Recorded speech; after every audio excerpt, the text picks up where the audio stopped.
So let's get this thing stripped down. Frame. It's all about Careful not to burn humanity.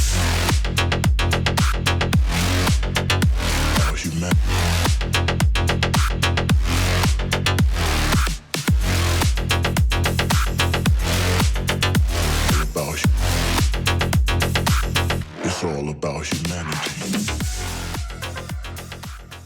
Hi guys, welcome back to another video. It's going to be a little bit different to what I usually do. So if you are a subscriber to the channel, this is going to be a great bit of information for you. If you're in the UK, because this stuff isn't as accessible to us as it is to those in the US, it's going to be a great video for you.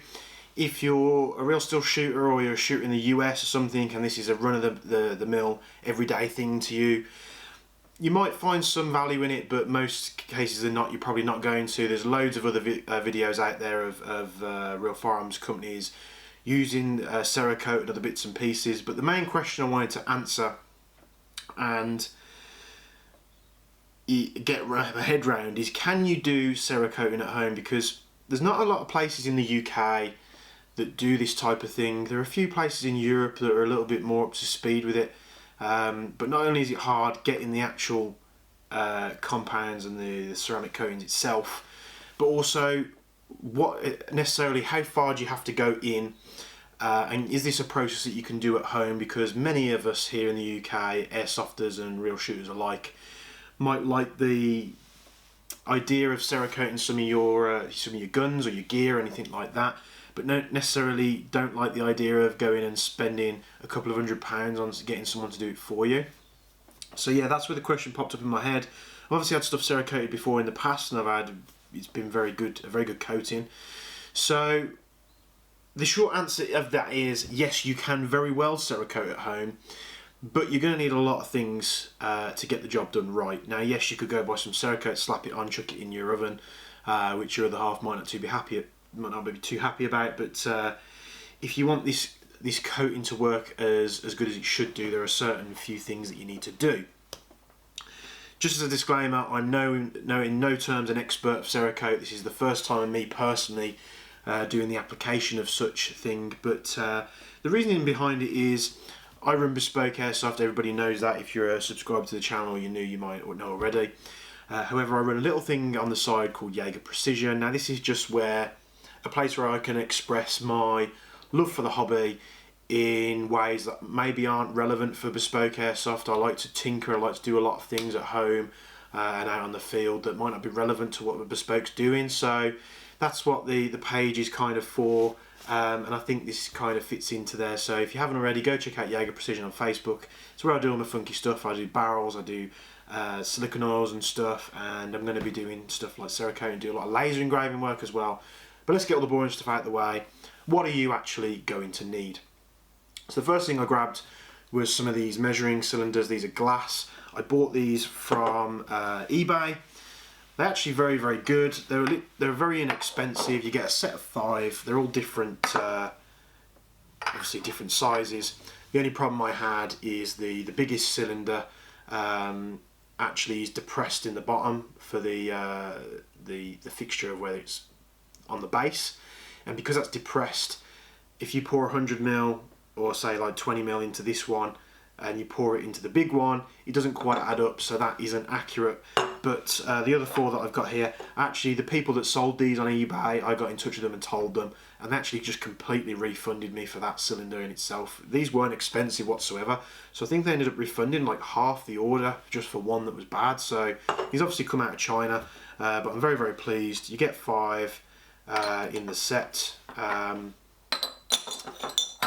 you're going to need something to measure, so that's good. As well as measuring these compounds, you're actually going to need the compounds themselves. So Cerakote, this is I think one of the smaller bottles that they do. You obviously get the coating, which is the burnt bronze stuff, which you get a fair amount of, and then they send you a small amount of hardener. For some reason, I don't know why, I got this out of the box. I was curious to the strength of odour and stuff on these things. Took the cap off, couldn't really smell anything, put my nose over the top, took a sniff, and it felt like someone shoved a jet wash up my nose and pulled the trigger. Don't recommend doing that. Don't smell this stuff. I don't know why I did it. It was a completely stupid thing to do, and I was incapacitated for probably about 2 or 3 minutes. But this, that out of the way, me being stupid, this stuff is not cheap.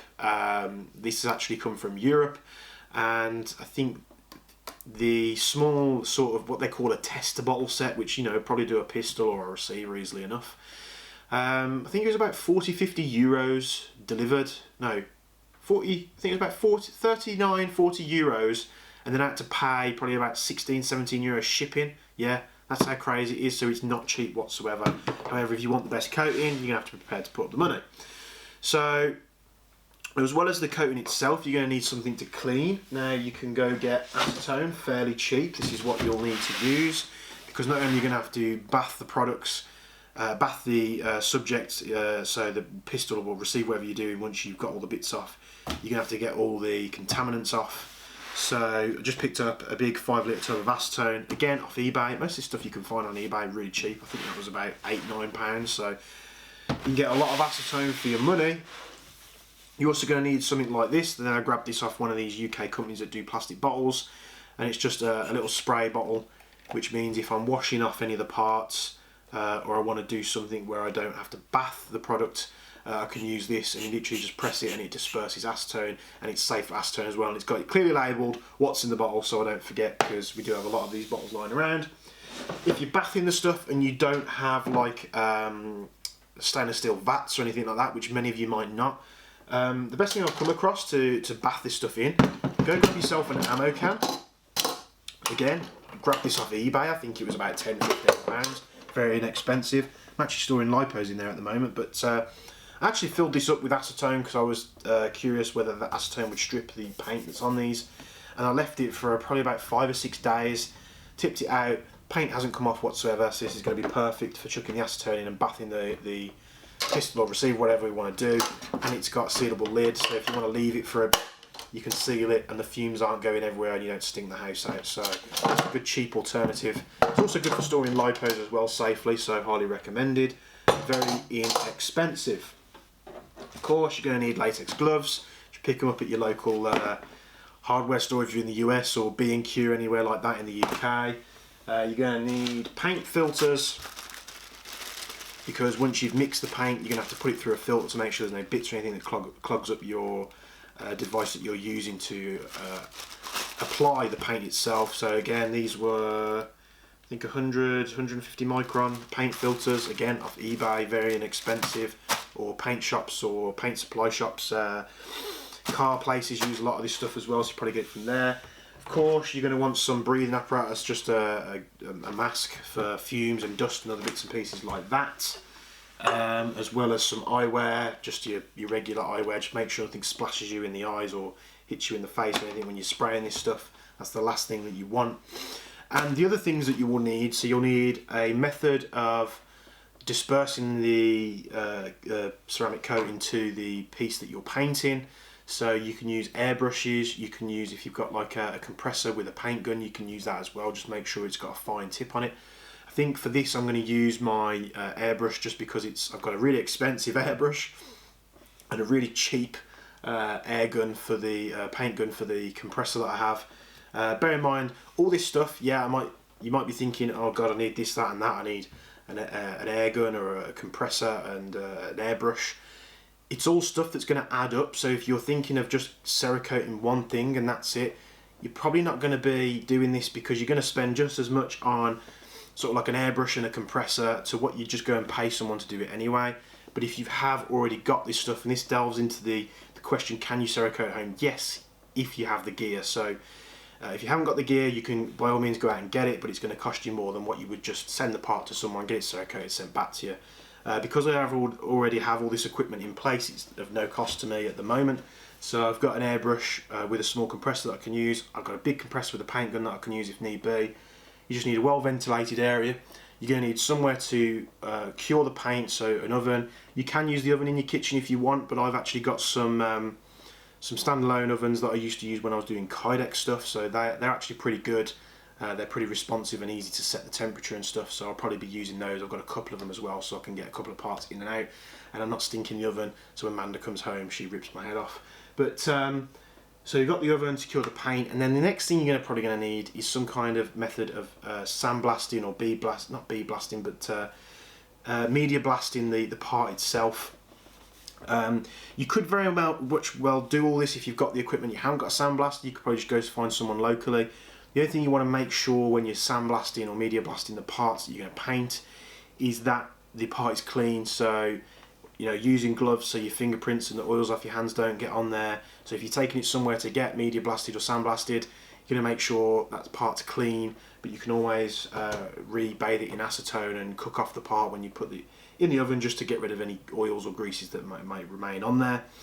So this is all the bits and pieces that I think I've got together. Obviously you're not going to see the sandblaster or the painting gear because it's in my garage at the moment, so it's out of the way. So we're going to go through this process together. We're going to see how easy this stuff is to do, and hopefully you'll pick up some information on the way, because even if you go and search for videos on the internet in terms of like Cerakoting and doing it at home and airsoft related Cerakoting at home, I honestly came up short looking for videos that I could properly get behind and understand. There's a lot of guys in the States that do like real firearm stuff, which is great, but over here it's not as easy for us to get these certain things and such forth. So I'll leave it there. We're going to get into the next step, which is obviously talking about what we're going to paint. All this boring stuff out of the way, what we're going to paint. Now we're actually going to paint my Desert Eagle. This is a WE/Cybergun Desert Eagle. It's fully traded, it's got all the good stuff. Love the pistol. I don't use it often, but I do love the pistol itself. I love firing it in bits and pieces. Let's get the holster out of the way there. If you want Kydex stuff, I highly recommend Tag at Kydex Customs. He did this for me. Really appreciate that Tag. And the biggest thing I want to do, I want to do the frame on this pistol. I want to do the slide and obviously the barrel. All the inner workings, iron sights, controls and stuff, I'm probably going to leave black. But this coating rubbed off straight away that WE put on there. And I think burnt bronze is probably one of the best colours that Cerakote do. I really do like it. I've had stuff in it before. I had an XDM years ago that I really enjoyed. But what I also want to do, or want to find out with these pistols, is I want to find out if I can coat the mags. Now, one thing I love about these manufacturers sometimes, and it's probably a good example, would be the new 19X Glock from Umarex /VFC. They've got a nicely coated pistol with a nice colour, but then you take the magazine out, and the magazine is coated as well, and it just looks, in my eyes, really good. Not a lot of companies ship tan coloured gas magazines. They'll put like tan base plates on there and stuff, but what I want to do, I might leave the base plate itself black because that's probably going to receive some damage over the time of me owning this pistol anyway. But I want to see if I can paint the main base, the main body of the magazine too. I think it's a two-part unit, so this will all come out fairly easy. But I want to paint that as well to match, and I just think it will set the pistol off having the magazines in the same colour, because I really do like it when companies do that. So there's not many pieces on here that I need to do. Barrel, slide and frame. Obviously I need to strip this pistol apart, get all the workings out of it, and then we can get into what we're going to do next. So I'll get the top-down camera set up, I'll get this pistol stripped. You've got to love that noise. If you haven't used these pistols before, they're absolutely superb. Are we empty? We're clear. But the kick on these things, and the travel of the slide, absolutely superb. I just wish it was a little bit more interesting, because although you can get these in black and silver, I think it really deserves a nice coating on there to make it look a little bit extra special. So let's get the camera set up and get this thing stripped. So let's get this thing stripped down. So you want to take the slide off first. Let's set the frame to one side because the slide's probably going to be the easiest thing to start with. The springs out. You just need to make sure we've got all unnecessary components out the way. There's a couple of screws on there, there's a pin on there that we need to pop out as well.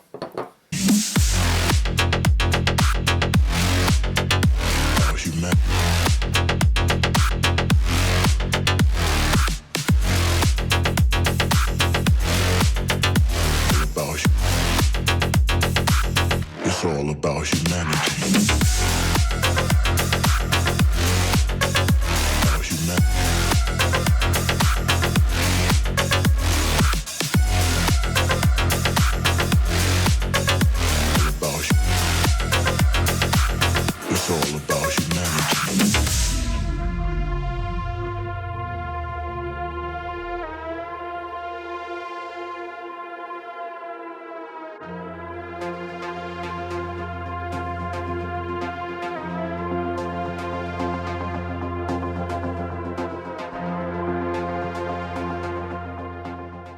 And that is the frame all done. So there's not actually that much surface area that we need to paint really. We don't really have to focus too much on the inside, but it would be nice just to make sure there's nothing that's black showing through. So we've got the frame, we've got the slide, and we've got the barrel.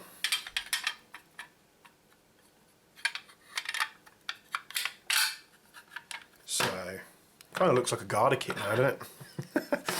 But these are the 3 paints we're going to be spraying, including the magazine, so 4. We're going to make sure we go through the process. I'm going to take you along for the ride with me. If I'm babbling on, I do apologise, but I'm just trying to leave no stone unturned.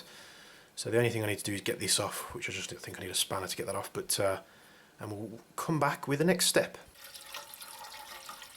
So this is where you need a lot of acetone, because you need to completely submerge the parts to clean them. So you have to excuse the mess on the bench, but we have the barrel section here that's going to go in. We have the frame, which just about fits. You can see the frame still sticking out there. And you can already see on the surface, now if you can see it on camera, all the oil and stuff that it's pulling off. We've got the slide, and we've got the magazine as well. So we're still not covering the frame, so let's put some more in.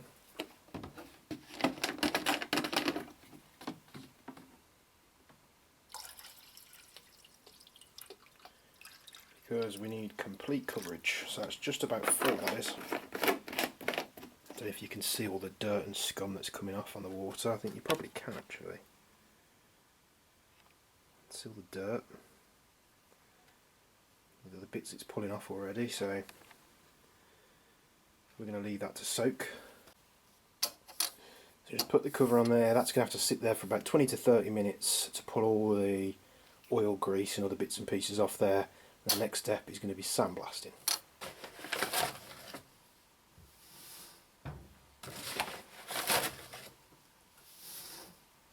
So you might be wondering why I'm sat here filling this up, and this is basically because once the blasting media gets too dirty, you're obviously not going to want to use it for an application where you need a part to be clean. I've got a big, huge bag of media here, so I'm just going to fill it up. I've got rid of all the old stuff. I don't use this machine much, so it's normally packed away, so I'm just shoving it on the bench and filling it up with some media.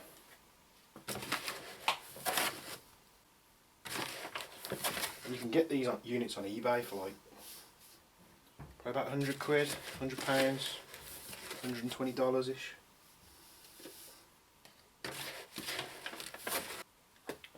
And what I'll do is if I'm doing this more often, I'll probably upgrade this unit to one that feeds the media from the bottom rather than feeding it from a tube internally. And we just need to wait for the stuff to be ready to pull out the acetone. So it's sat in there for about 30 minutes now. So I want to get gloves on,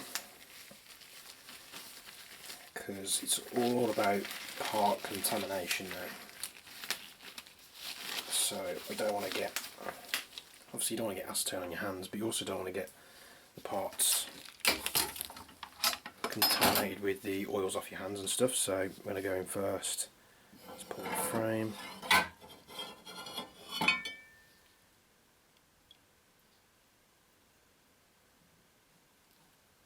I've put some paper down here just so it doesn't get dirty off anything else, and then this is some clean stainless steel.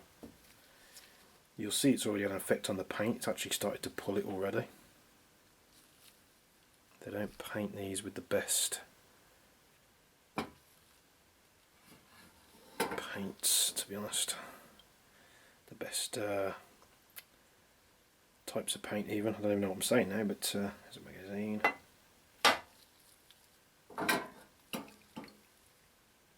So you want to use powder free latex gloves or nitrile gloves. It's just the barrel.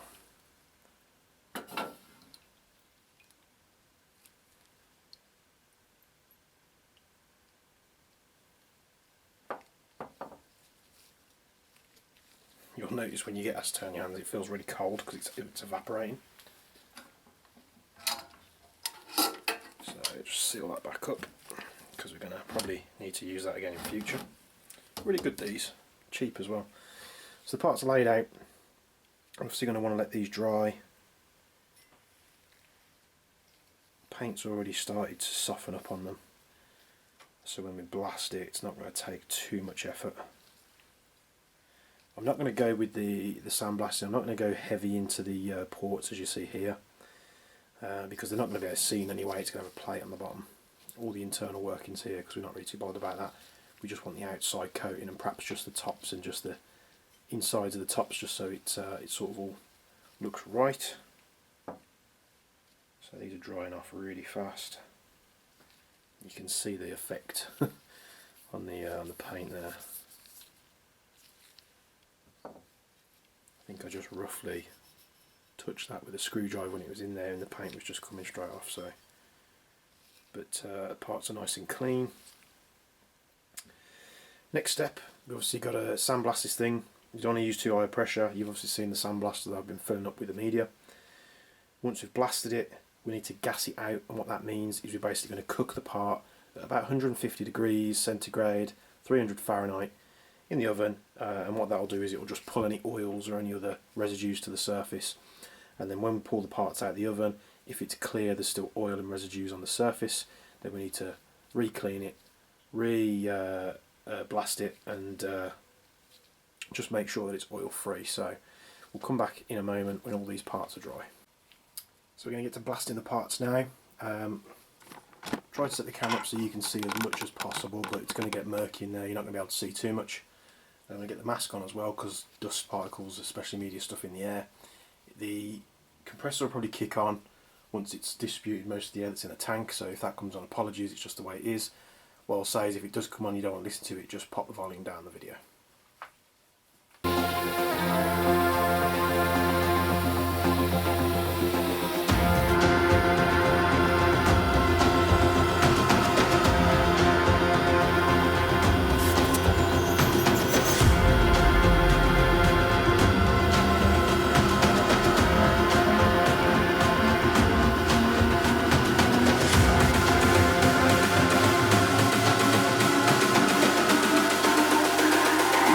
It's all about humanity.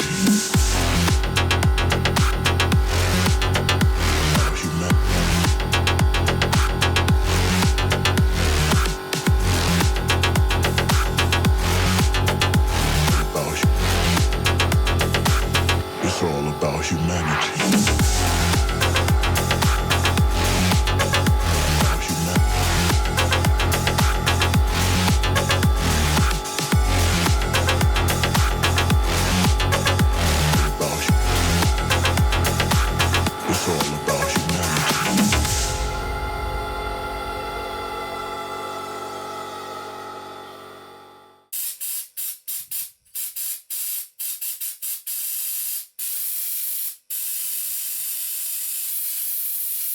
I think I'll keep my mask on for a bit, but it looks like we've done a good job there. There's a few areas that are still a bit black, but paint should cover most of that up. So this is the type of oven I'll be using. Good for small parts. I used to use these for a lot of the Kydex stuff I used to do, and they're quite accurate, to be honest, for the temperature that you set them at. So we need about 148 degrees Celsius, 300 Fahrenheit, and we need to cook these parts for 60 minutes, 1 hour. So good heat coming out of there. Got fresh gloves on handling these parts.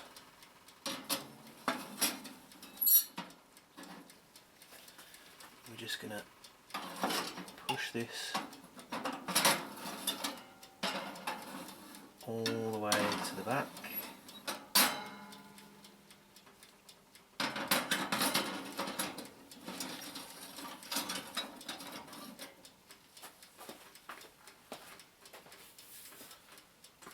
Might actually use the bigger oven when we're doing the coating, just so I can hang them. So just be careful not to burn yourself, obviously. gassing the parts out, this is going to be fine.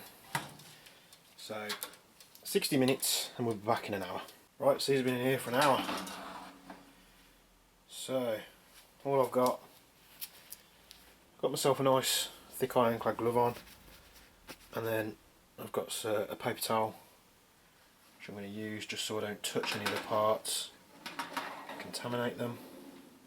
Here we go, and we're going to set this out to one side and let it cool down. So I've just set them to one side on the rack, that way I'm not touching any of the parts. I put the paper towel in between the glove and the rack just so I don't get any dirt or grime or anything on the parts. And then once these have cooled down, we're just going to put some latex gloves on, and we're just going to inspect the parts, see if there's any oil on there, any residues or anything like that. If there is, then obviously we've got to get that off, so we've got to re-soak the part and then re-gas out again to make sure that there's nothing left on there. If there's no residues on there whatsoever, we can get to sort of prepping the paint and getting onto the second stage. So I've fully inspected these parts now.